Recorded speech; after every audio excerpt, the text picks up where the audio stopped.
बिलावल जरदारी खड़ा होकर वहां पे कह रहा है जी कि मोदी तो नेतन्याहू की टिम्यू कॉपी है। जो मोदी हैं वो बुचर ऑफ गुजरात से बुचर ऑफ कश्मीर तक परसीव किए जाते हैं और ये लैंग्वेज इस्तेमाल करते हुए वो भारत के साथ पीस टॉक भी करना चाहते हैं। खूबसूरत तस्वीर, हाथ में तिरंगा झंडा लिए, ये बड़ा संदेश भी है। देखिए प्रधानमंत्री का बहुत बड़ा संदेश देते हुए भी वो नजर आ रहे हैं। नहीं, इंडिया ने तो वावेला, वो तो कह रहे बड़ा अहम बयान है। बड़ा तो क्यों कह रहा है अहम बयान है? इसलिए कह रहा है उनके हक में। भाई की लय धड़म बेइज्जती हो जा रही है सर, उसको महसूस नहीं होती। And they show a picture of a man with a beard leading funeral prayers. This man is not a terrorist. कि the most funniest man. एक तरफ लेला है, एक तरफ लैला है।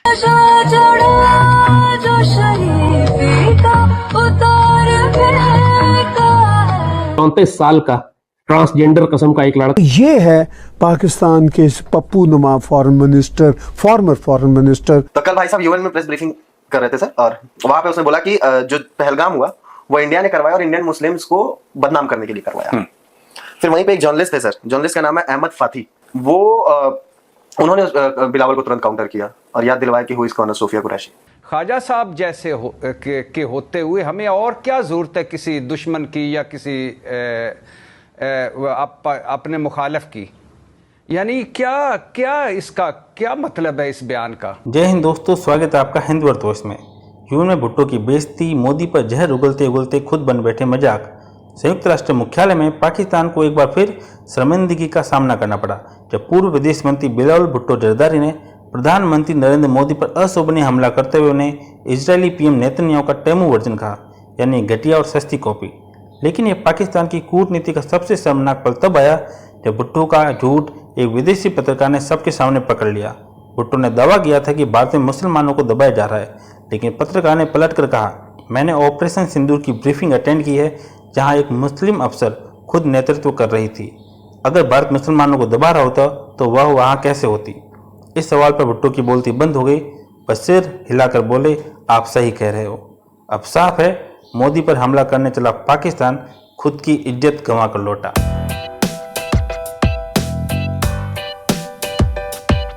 पाकिस्तान के फॉर्मर फॉरेन मिनिस्टर और मौजूदा सरकार के पार्टनर बिलावल भुट्टो ने हाल ही में अमेरिका का दौरा किया और यूँ लगता है उनकी बातें सुनने के बाद जैसे वो पूरी दुनिया को, अमेरिका को और भारत को और पाकिस्तानियों को कम्युनल कार्ड दिखाना चाहते हैं और मुस्लिम हिंदू जो मसला है उसको ही उजागर करना चाहते हैं। राह पे हैं जिस राह को चुना था पाकिस्तान के फाउंडर मोहम्मद अली जिन्ना ने कि हिंदुओं के साथ मिलकर नहीं रहा जा सकता, और वही मामला अब पाकिस्तान के फॉरेन मिनिस्टर भी अपनी डिफरेंट प्रेस ब्रीफिंग्स में बयान कर रहे हैं कि असल मसला जो है वो कहते हैं जी आरएसएस मोदी और बीजेपी के साथ है। मोदी हैं वो बुचर ऑफ गुजरात से बुचर ऑफ कश्मीर तक परसीव किए जाते हैं और ये लैंग्वेज इस्तेमाल करते हुए वो भारत के साथ पीस टॉक भी करना चाहते हैं, भारत के साथ बैठ के वो अमन की बातें भी करना चाहते हैं। और ये उनका पॉइंट ऑफ व्यू है जो मुख्तलिफ जगहों पे हमें सुनने के दौरान देखने को भी मिला और हम पर वाज़े भी हुआ।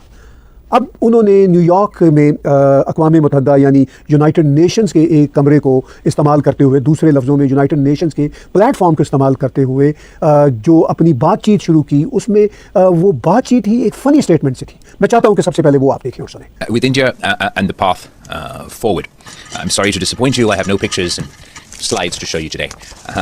But all jokes aside. तो बिलावल भुट्टो कहते हैं कि with India and path forward. अब वो उसके बाद एक पेपर को लहराते हुए दिखाते हैं और कहते हैं कि मेरे पास कोई slide picture I am sorry नहीं आपको दिखाने की, और आपने उनकी चेहरे की उस वक्त कैफियत देखी कि द मोस्ट फनीस्ट मैन, जो अपनी तरफ से बहुत सीरियस और कंसर्न बात करने के लिए आए थे। तो ये है पाकिस्तान के पप्पू नुमा foreign minister, farmer foreign minister और मौजूदा सरकार के इंपॉर्टेंट पार्टनर का रवैया, ये वो दुनिया को दिखाने आए हैं। फिर उन्होंने इस्लामिक कॉन्फ्रेंस ऑर्गेनाइजेशन जो है OIC, उनकी एक मीटिंग में बातचीत करते हुए इस्लामिक कार्ड खेला और वहाँ से फिर वो इस्लामिक कार्ड खेलते, तो वो OIC में Modi government, BJP government, RSS government पे जोर दे रहे हैं। हालांकि सिंपली इंडियन गवर्नमेंट कहा जा सकता था, मगर वो क्यों RSS पे जोर दे रहे हैं? क्योंकि वो ये कह रहे हैं, कहना चाहते हैं इस्लामिक कॉन्फ्रेंस के लोगों को, ऑर्गेनाइजेशन ऑफ इस्लामिक कॉन्फ्रेंस के प्लेटफॉर्म पे, कि ये हिंदू हैं और वो चूँकि मुस्लिम हैं, हम सबको टारगेट बना रहे हैं। तो ये वो बातें, यानी पूरे का पूरा जो कम्युनल कार्ड है मुस्लिम हिंदू का, वो पूरे का पूरा बरत रहे हैं न्यूयॉर्क में। ये आबिद भाई, आप कहते हैं कि आप बहुत बड़े फैन नजर आते हैं नरेंद्र मोदी के। जी बिल्कुल ठीक है, इसलिए तो मैं प्राइम मिनिस्टर नरेंद्र मोदी जी का फ़ैन हूँ। जिस चीज़ के लिए लोग बड़ा क्रिटिसाइज़ करते हैं पाकिस्तान में, मुझे कहते हैं कि आप पाकिस्तानी हो के इंडिया के वज़ीर-ए-आज़म की बात करते हो। देखिए, मैं आज अपनी सारी ऑडियंस को ये बात बताना चाहता हूँ कि पाकिस्तान के हिस्ट्री आप निकाल के देख लीजिए।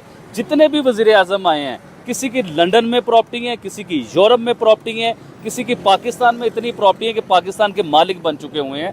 जो इधर पावर में आता है, जो गवर्नमेंट में आता है, जो वज़ीर-ए-आज़म बनता है, वो अमीर हो जाता है। अगर वो कारोबार 1 करोड़ का कर रहा है तो वो कारोबार 100 करोड़ पे उनका चला जाता है। अगर उनकी 1 कोठी है तो उनकी 20-20 कोठियाँ बन जाती हैं।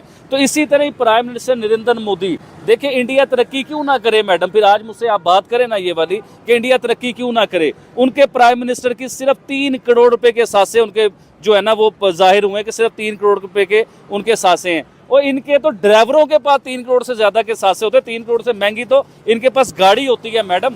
अभी आप देखिए प्राइम मिनिस्टर नरेंद्र मोदी, ना उनकी बीवी है, ना उनका बच्चा है, ना उनके बाद कोई उनकी नस्ल चलनी है। आप इस चीज़ को देखें। हमारे जो वज़ीर-ए-आज़म होते हैं ना, तो अपने बाद का पूरा सिलसिला बनाते हैं कि मेरे बाद मेरा बेटा आएगा, मेरे बाद मेरी बेटी आएगी। मोदी साहब के बाद कौन आएगा, मुझे आप बताइए। मोदी साहब का मुझे अपना घर दिखाएं जरा, किस किस्म का उनका घर है। एक सिंपल से एक रूम में रहते हैं। वो पहुंचे यूएन सर, भाई की लय धड़म बेइज्जती हो जा रही है सर। उसको महसूस ही नहीं होती। बिलावल की बात कर रहे हो, उसको महसूस ही नहीं होती। बिलावल के मुंह पे कोई थूक दे बोलेगा इस महीने में बारिश, इंडस का पानी उछल के आ गया क्या? मोदी जी ने तो बंद कर दिया था इंडस का पानी को। तो कल भाई साहब यूएन में प्रेस ब्रीफिंग कर रहे थे सर, और वहां पे उसने बोला कि जो पहलगाम हुआ वो इंडिया ने करवाया और इंडियन मुस्लिम्स को बदनाम करने के लिए करवाया। फिर वहीं पे एक जर्नलिस्ट है सर, जर्नलिस्ट का नाम है अहमद फाथी। तो मैंने जब सर्च करना चाहा तो ये कौन है, तो पता चला कि ये इजिप्शियन मूल के अमेरिकन जर्नलिस्ट हैं सर। अच्छा, इजिप्शियन मूल के हैं और अमेरिकन जर्नलिस्ट हैं, और अमेरिकन टेलीविजन न्यूज है उसके मैनेजिंग एडिटर है भाई साहब।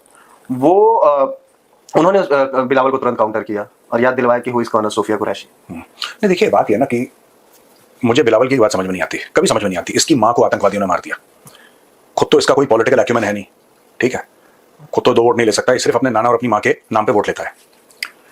इसकी माँ को आतंकवादियों ने मार दिया, पाकिस्तान की फौज ने इसके नाना को मार दिया, जुल्फिकार अली भुट्टो को।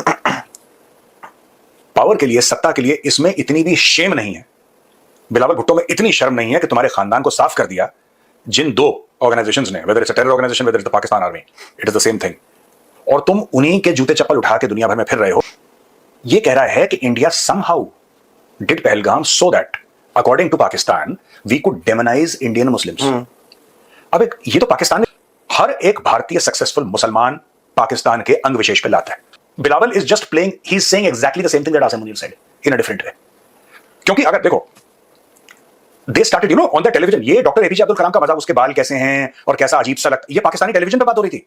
क्योंकि ये तसव्वुर नहीं कर सकते, ये सोच नहीं सकते कि इंडिया में कोई मुस्लिम भारत का राष्ट्रपति कैसे बन सकता है। इनको ये नहीं पता कि उनके पहले भी बन चुके हैं, इनको ये नहीं समझ में आता। बड़ा कंफ्यूजन था डॉक्टर जाकिर। नहीं, आप छोड़ दीजिए, आप डॉक्टर जाकिर हुसैन की बात लीव दैट, वो पुरानी बात है। इनको ये नहीं समझ में आया कि इंडियन एयरफोर्स का जो चीफ है वो मुस्लिम कैसे हो सकता है। यार, एक 4 स्टार जनरल भारत में मुस्लिम हो कैसे सकता है? क्योंकि इन्होंने अपने लोगों को तो यही बताया था कि भारत में एक मुस्लिम जो है वो क्लर्क नहीं बन सकता, he can not become a clerk. अब लोगों ने पूछा कि तुमने तो यही पढ़ाया था मैं आज तक कि वहां पे क्लर्क नहीं बन सकता, यहां पे देश का राष्ट्रपति बना। अरे वो दिखता कैसा है तुम ये तो देखो उसके, ये this is the mindset of the